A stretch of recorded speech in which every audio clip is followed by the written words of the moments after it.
Buat kakak adik yang lagi berantem, saat ini ada dua bangsa yang lagi rebut-rebutan. Ya, mereka adalah Israel dan Palestina.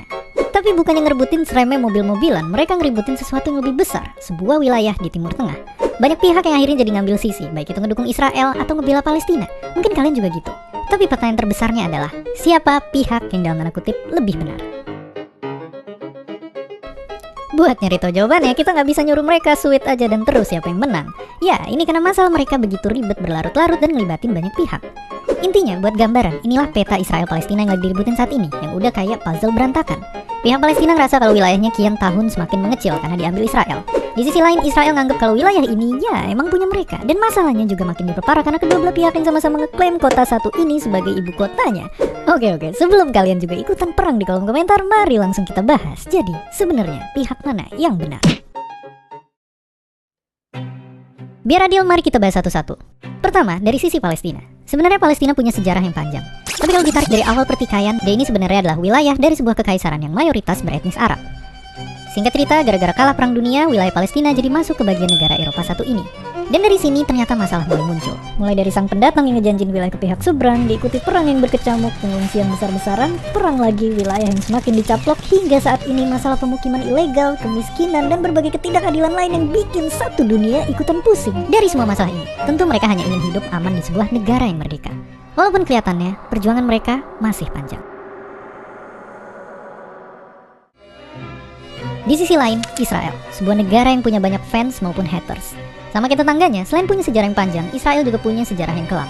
Para pendahulu mereka yang kesebar di banyak wilayah, ngalamin banyak pengusiran, penolakan, sampai pemusnahan massal. Tentunya ini nimbulin rasa pedih dan persaudaraan di antara mereka.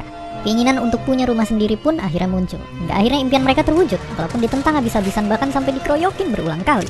Dan ujungnya sama seperti cerita sang tetangga, perang juga terus berkecamuk, ninggalin rasa nggak aman dan kecurigaan antar sesama warga yang pernah mereka panggil sebagai tetangga. Bagi warga Israel, mereka hanya ingin hidup dengan tenang. Jadi sekarang kembali ke pertanyaan awal, siapa yang benar?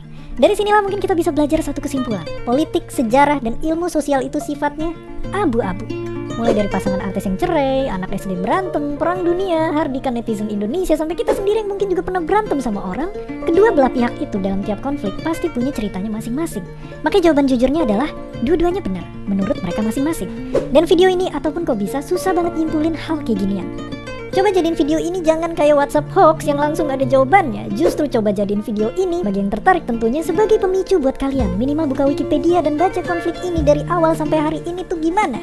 Tapi yang jelas, mau siapa yang salah, tiap hari ada orang yang mati.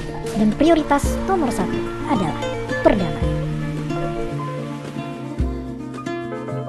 Pada akhirnya penjajahan di atas dunia harus dihapuskan, dan merdeka adalah hak segala bangsa. Tapi itu nggak cuma berlaku untuk Israel atau Palestina aja, karena nyatanya masalah ini bukan satu-satunya di dunia.